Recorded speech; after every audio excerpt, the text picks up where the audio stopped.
All Indiana Politics is your premier source for Indiana politics, focusing on issues that matter to you. I still want us to be the best in the Midwest. We can't afford another lockdown. Give the citizens of this country the relief they need. Education in the state of Indiana remains priority number one. In-depth, nonpartisan coverage. We don't know exactly where the economy will be in January. People are worried with good reason. Exclusive interviews with Indiana's political leaders. We have the resources here in the state of Indiana to care for those who are in need. Expert analysis on critical legislation. We need to reform those laws. This recovery is going to take some time. We've got to anticipate that there'll be a budget shortfall. From Wish TV, this is All Indiana Politics Podcast on the All Indiana Podcast Network. And good morning. Welcome to another edition of All Indiana Politics on this Sunday. We start by talking inflation and the economy this week. This week, federal officials reveal that inflation in January was 7.5%, the highest level of inflation in 40 years. Indiana Senator Todd Young's office says the rising cost on nearly all goods and services is costing the average American family about $276 every month. Rampant inflation and soaring prices are crushing the American people. Experts had predicted another red-hot inflation report, around 7%. Even that alone would have meant we were still trapped inside the worst inflation in 40 years. But reality turned out to be even worse than that. This inflation is real. It's harming people. It's 7.5%. That's a tax. And it continues to increase. It's not decreasing. So the feds have to step up to the plate and do something. The administration has to do. We all have to work together right now to get our financial house in order. If not, it's going to be absolutely horrible what it's going to do to the American economy. Meanwhile, the White House is touting that the economy added 6.6 million jobs in President Biden's first year in Indiana.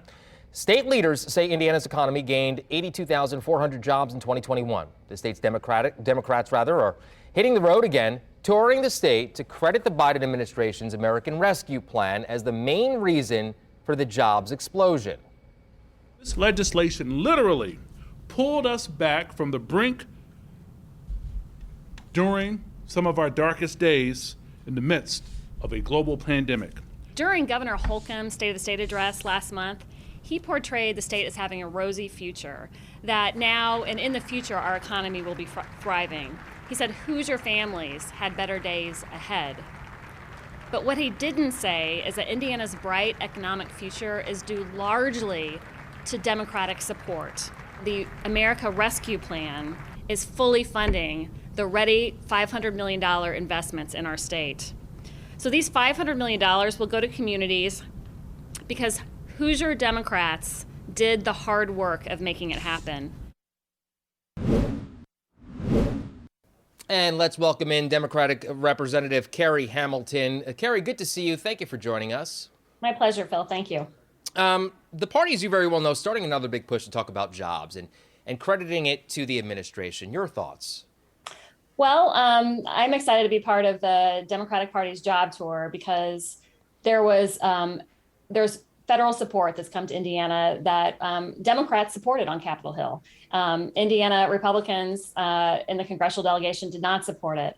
So when we think about last month, Governor Holcomb gave a State of the State and he talked about the rosy future for Indiana's economy. And I think there's a lot of truth to that. But what I didn't hear was that was really a bipartisan effort, both the Democrats on Capitol Hill making sure that money came to Indiana, and then at the State House, many of the priorities that we've been fighting for, that I've been fighting for 6 years, were included earlier this year in the state 2-year budget because of that federal support. So you do give Governor Holcomb some of the credit?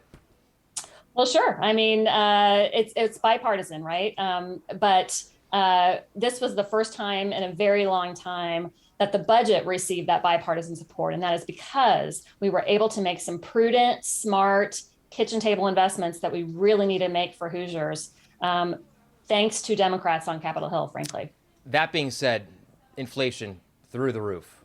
We get that report this week, 7.5% in January, the highest in 40 years. I mean, when you're talking about inflation being that high, does it really make up for the inflation when jobs are up? I mean, something's just not adding up. Sure. Well, great question. A couple of thoughts to that. First of all, we know that inflation is actually a global issue. This is happening all over the planet and in countries everywhere. So it's a big issue that's being addressed in different ways. I would say two things. One, the Jobs Act, it's bringing lots of really good paying jobs to Indiana for construction, and also helping us pay teachers a better living wage. That will help ease the pain of this near-term inflation. And then long-term, certainly in Washington, we're seeing several proposals and actions moving forward to address inflation. That's coming from Democrats. I'm not seeing a whole lot of solutions from across the aisle. But you know what the other side's going to say? They're going to say the reason why we have such high inflation is because of what Democrats did last year. Well, okay, Democrats on Capitol Hill didn't fund every country on the planet, and everyone's dealing with inflation. So we know there's supply chain issues, right? We're coming up with solutions to the supply chain issue as best we can in the United States. That, again, is coming from Capitol Hill Democrats. It's not as simple as saying that the spending that's helped so many people in our state already and will continue to help strengthen our state is causing inflation. That's just, there's not a strong connection there. Okay, I think some economists would disagree. However, let's move on stateside here. Your message to Republicans in the state that are pushing bills like banning transgender females from playing girls' sports and also CRT.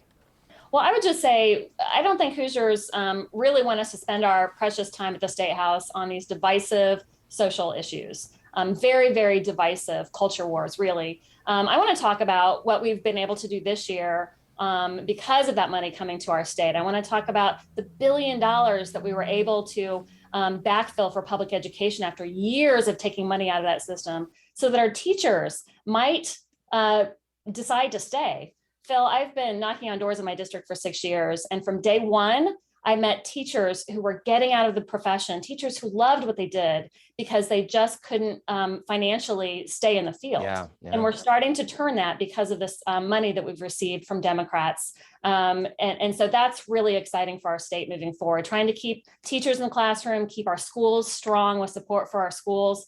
And of course, ultimately helping our students thrive in our state. I want to talk about the $500 million in READY grants, completely funded by federal dollars. This is money that will go into communities, regions across the state to strengthen our communities with local economic development projects, quality of life projects, job creation opportunities, really exciting investments. 100% due to federal money coming from Democrats. Also, I just have to mention, Phil, the broadband investment. We have a $350 million broadband investment coming both from the America Rescue Plan and the Infrastructure and Jobs Act.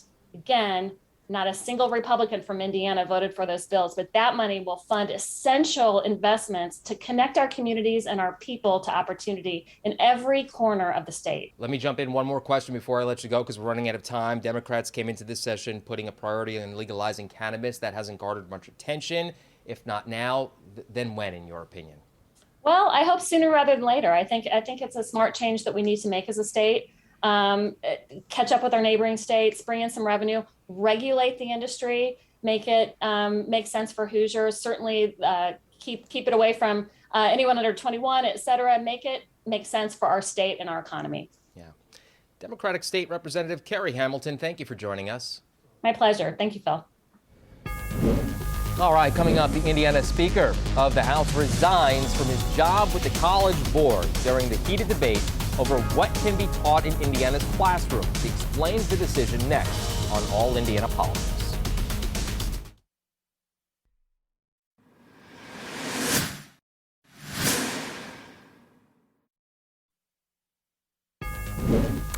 And welcome back to All Indiana Politics on this Sunday as we turn to the Speaker of the Indiana House. Republican Todd Huston stepped down from his position with the College Board this week. That's the company that does SAT tests and AP courses. His decision came amid growing national scrutiny of his role in pushing a bill to limit Indiana classroom curriculums on topics including race. News 8's Garrett Berquist was among the reporters who questioned Huston about his decision. House Speaker Todd Huston had been a senior vice president with the College Board since October of 2012. He focused on K-12 education policy. He resigned that position last week amid scrutiny over his role in the school curriculum bill that's currently making its way through the legislature. It's worth noting that the College Board, among other things, provides course material for advanced placement courses that are available in many high schools. Houston says his departure had nothing to do with that scrutiny. Mr. Speaker, you stepped down from the College Board this week. What role was there any interplay between your role there and your work on House Bill 1134? No, first of all, let me say I am so grateful and thankful for my experience at the College Board and incredible support. It was funny, over the last couple of years, I've been extraordinarily supportive, but this job is taken up and takes a tremendous amount of time. And the first half of the session was tough. It was long and tiring. And matter of fact, I think a couple of you asked me a week ago, Tuesday, you look tired. You look and there was no that was not. I wasn't hiding it very well, to be honest with you. So at that point, I knew I needed to make this decision. They were extraordinarily supportive of me. It's an awesome organization filled with amazing people, and it was just the right time. Do you wish you had left the College Board sooner? Well, timing is, no, because I love the people, and I love the work. I love the people and what they do. So I feel great about my experience, and I am the most grateful and thankful person ever. So it's just a coincidence that days after you were getting negative publicity on your involvement with some of these education bills that you resigned with no notice? I felt, well, again, there were a lot of conversations. Again, I felt nothing but support and just beyond grateful and thankful. So, but I was ready to move on. This is going to be an intense, you guys know it. I mean, you guys know what the first half looked like and what we're going to have. These short sessions are intense. They're time consuming, and I just wanted to have that opportunity to focus on this, catch my breath pro-session, and look forward to kind of having a little bit of a break. The Indiana Democratic Party released a statement shortly after Houston's departure from the College Board. It reads in part, "Speaker Todd Houston is a walking conflict of interest. And while him parting ways from the College Board is good for education overall, House Bill 1134 is still alive and risks putting Indiana's teacher shortage in overdrive. The Indiana GOP is cementing itself as the culture war party, and they would rather divide communities than create a better future for Hoosier families." At the State House, Garrett Bergquist, Wish TV, wishtv.com, and follow us on Facebook. All right, coming up, the Indiana bill that targets transgender high school athletes and Mike Pence speaking out against Donald Trump in the 2020 election. We talk both next on All Indiana Politics.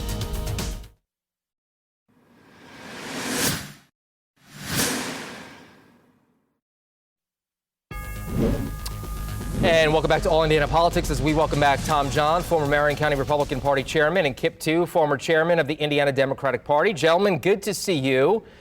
We saw more fireworks, as you guys know, this week about the bill that would prohibit transgender girls from taking part in girls' school sports here in Indiana. Kip, we'll start with you this Sunday.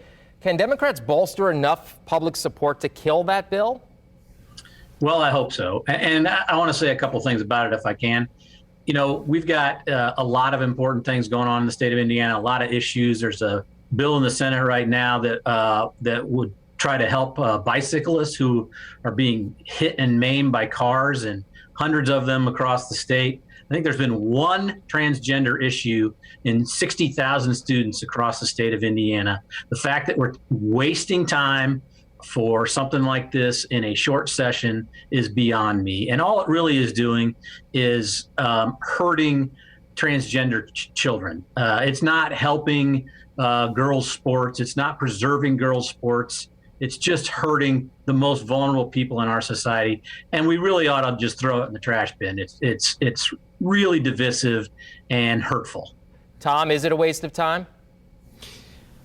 Well, this is a complicated issue, and honestly, it's one that's not even purely partisan in what it is. There are people from a variety of places that have concerns, and we can take a position whether they're legitimate or not legitimate concerns, but nonetheless, anytime we have these debates, you have to discuss what the policy is. Personally, I'd rather not be discussing it, but that's part of a legislature. Is you're going to have these policy debates come up, and if legislators feel from their voters that they need to, unfortunately, they'll go up there, and that's why we have to have people who express their opinions to the bodies, and then the results will be what they may. But Tom, don't you think we already have a governing body that can handle this, the IHSAA? I mean, that's what they're there for. It's the Indiana High School Sports Athletic, or whatever it stands for. Yeah. That's what it's there to do, is to regulate sports at the high school level. It just seems absurd to me that the legislature is getting involved in something that really doesn't affect the entire state of Indiana in any way. I agree with you, Kip, but then again, I've seen legislation about class basketball. Well, that's totally different. Yeah. All right, well, we'll keep an eye on it and see what happens, guys. I want to turn the next topic over to some of the extraordinary events that happened over the past 10 days involving Mike Pence and Donald Trump. I know you guys have been keeping an eye on this one as well. The former vice president says that Trump is wrong when he says Pence could have overturned the 2020 election. Tom, are you surprised to hear that? And also, does this maybe set up a battle for 2024? I absolutely. I mean, I think what this has shown is what we all knew in Indiana, which is that Mike Pence is a man of integrity, and he's not going to bow to anybody who's wrong. And it's absolutely clear that what he did on January 6th was the right thing to do. They couldn't overturn the election. And history is proving out how important he's been as a stabilizing force over the last several years for our country.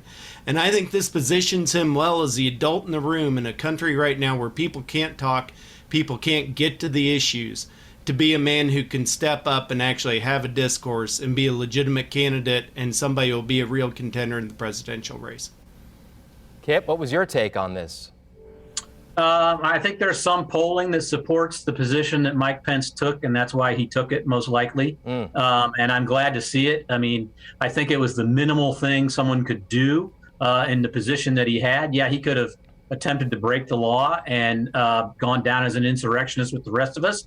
But I guess we should pat him on the back for doing what the right thing was. To me, it was a no-brainer, and he said it was a no-brainer. So it was. Now, from the politics of the future, both parties are having quite a struggle, but the Republican Party is just on a level completely different from the Democratic Party when it comes to this. You either have to be all Trump or nothing these days.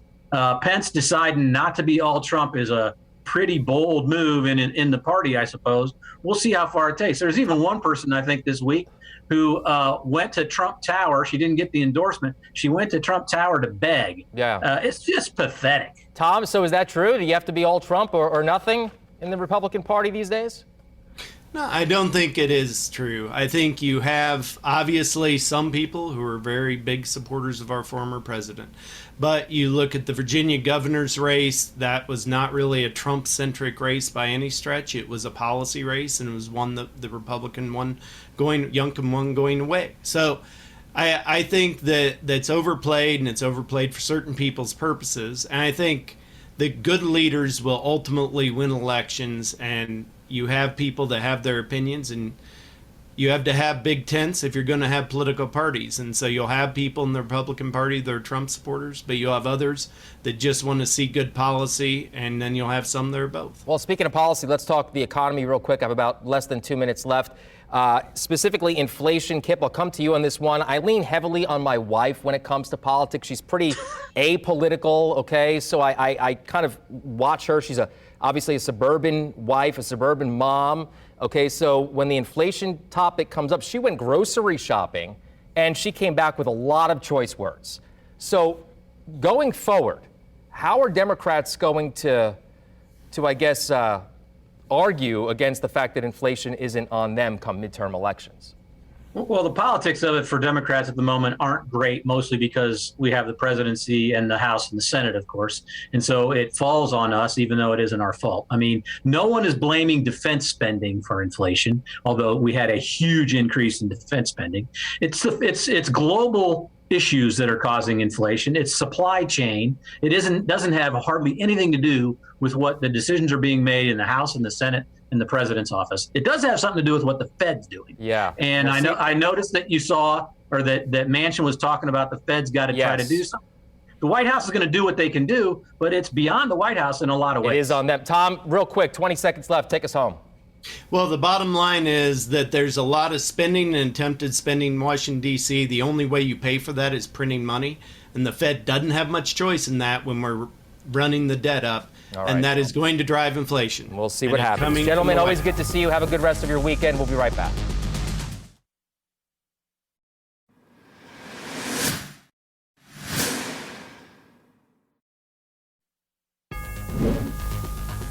And thank you for joining us for All Indiana Politics. Garrett Berquist will be back with the legislature this week. We'll also be back here next Sunday morning at 9:30. You can also find our brand new All Indiana Politics podcast. It's part of the All Indiana Podcast Network over at wishtv.com. Have a great rest of your weekend.